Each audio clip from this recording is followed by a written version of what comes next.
नमस्कार, मैं हूं देवांजलि मोइत्रा।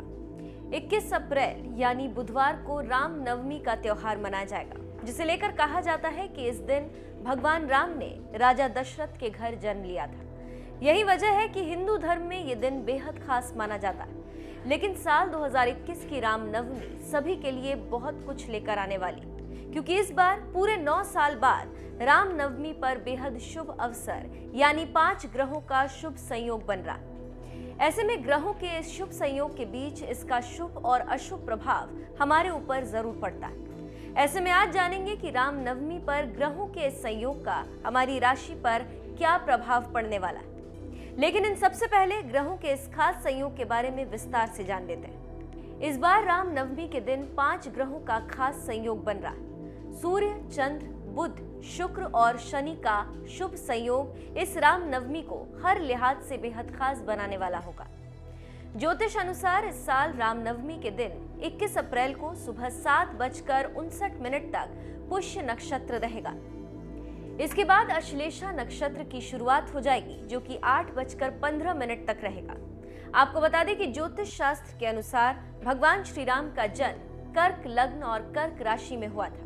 यही वजह है कि इस बार रामनवमी पर लग्न में स्वग्रही चंद्रमा का मौजूद होना सभी को सुख और शांति प्रदान करेगा।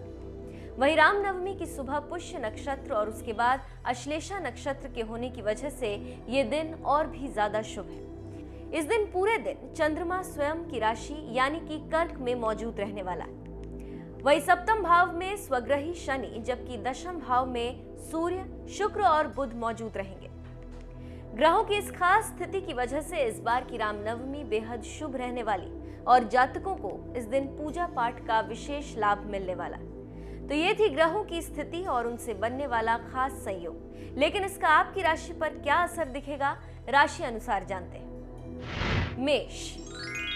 मेष राशि वाले जातकों के लिए नए काम के अवसर बन सकते हैं। पद और प्रतिष्ठा में बढ़ोतरी के संयोग बन रहे। आर्थिक स्थिति भी बेहतर बनी हुई।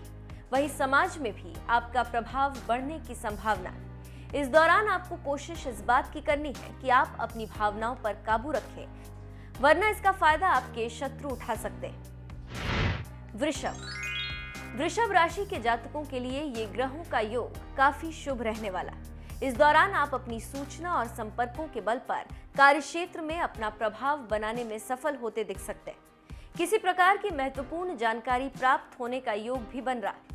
आय तो बढ़ेगी, लेकिन व्यय भी बढ़ेगा, जिसकी वजह से आर्थिक स्थिति सामान्य बनी रहेगी। मिथुन राशि के जातकों के लिए ग्रहों का ये संयोग आर्थिक दृष्टिकोण से काफी शुभ रहने वाला साबित हो सकता है।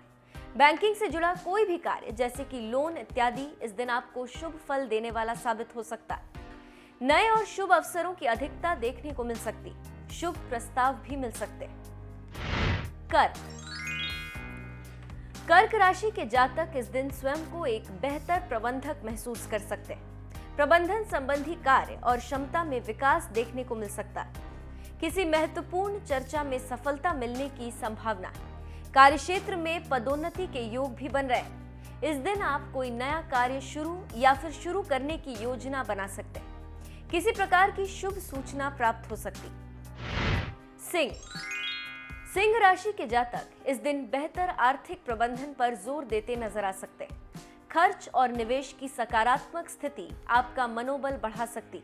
अटके हुए कार्यों के दोबारा शुरू होने की संभावना बनी हुई। इस दौरान आपका भाग्य आपका साथ दे सकता, लेकिन इस दौरान आपको न्यायिक मामलों में संयम बरतने की सलाह दी जाती। कन्या राशि के जातक व्यर्थ के वाद विवाद से खुद को दूर रखने की कोशिश करें। इस दिन आप अपनी योग्यता और अनुशासन से करियर और व्यापार के क्षेत्र में बेहतर नतीजे प्राप्त कर सकते हैं। इस दिन आपके द्वारा शुरू किए गए किसी भी कार्य के सफल होने की संभावना ज्यादा है। तुला राशि के जातकों के लिए ये दिन आर्थिक प्रगति का दिन साबित हो सकता है। इस दौरान उन्हें कार्यक्षेत्र में बेहतर सहयोग प्राप्त होने की संभावना। इस दिन प्रबंधन संबंधी मामलों में आपकी दिलचस्पी बढ़ सकती। किसी प्रकार के प्रशासनिक कार्य में भी हाथ बटाते दिख सकते। वृश्चिक राशि के लिए ये दिन शुभ रहने की संभावना। इस दिन किसी भी कार्य को करने में आपके प्रयासों को आपके भाग्य का साथ मिलेगा, जिससे शुभ फल प्राप्त होंगे। आर्थिक दृष्टिकोण से भी ये समय आपके लिए बेहतर साबित रह सकता है। आपके शत्रु इस दौरान शांत रहेंगे और किसी प्रकार की सफलता से आपका मन उत्साहित रह सकता है। धनु राशि के जातकों के कारोबार में वृद्धि की संभावना है।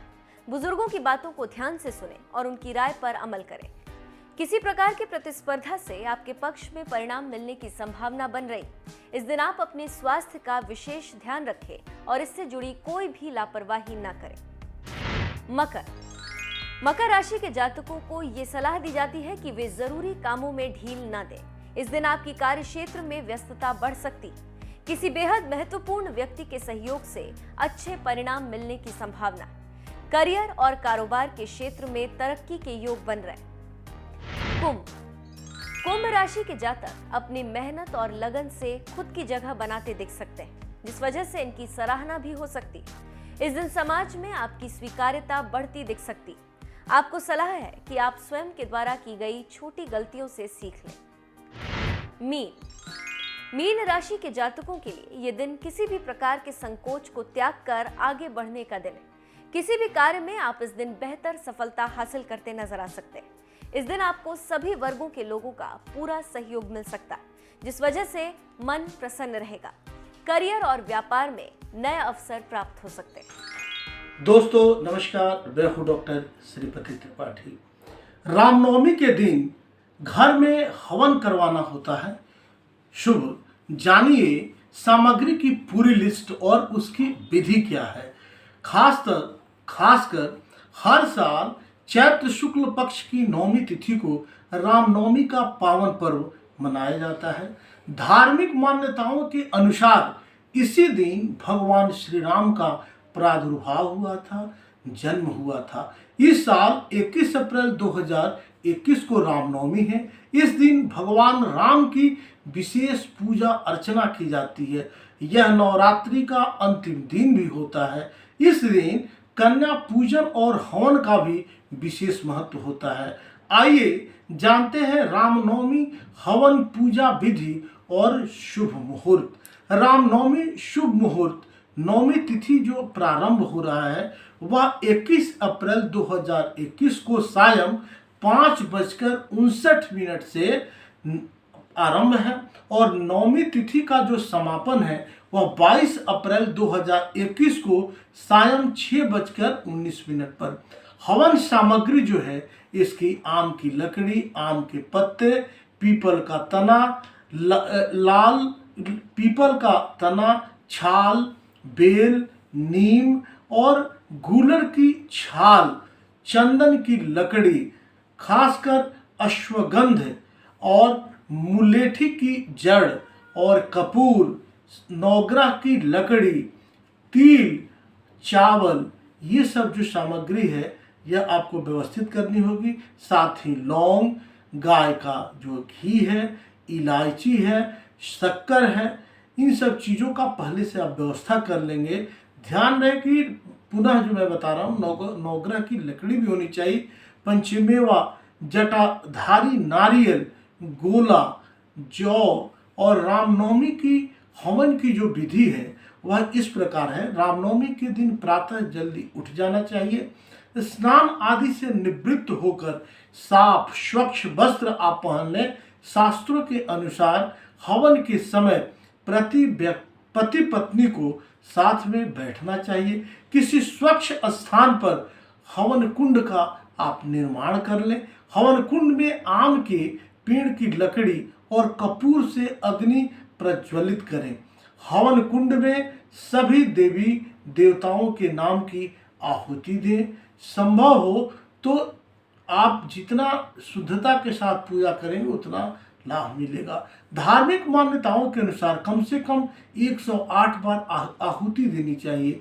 आप इससे अधिक आहुति भी दे सकते हैं। हवन के समाप्त होने के बाद आप आरती करें और भगवान को भोग लगाएं। इस दिन कन्या पूजन का भी विशेष महत्व होता है।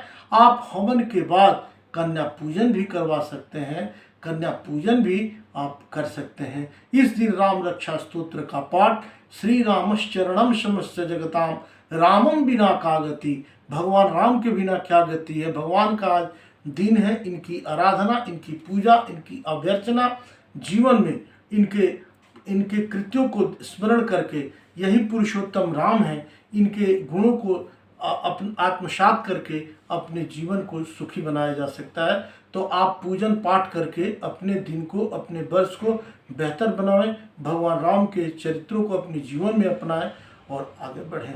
आप सब यूं ही बने रहें, लॉकडाउन का ख्याल रखें, एक दूसरे का ख्याल रखें। मिलते हैं अगले वीडियोस में, तब तक के लिए नमस्कार, जय माता दी, वंदे मातरम।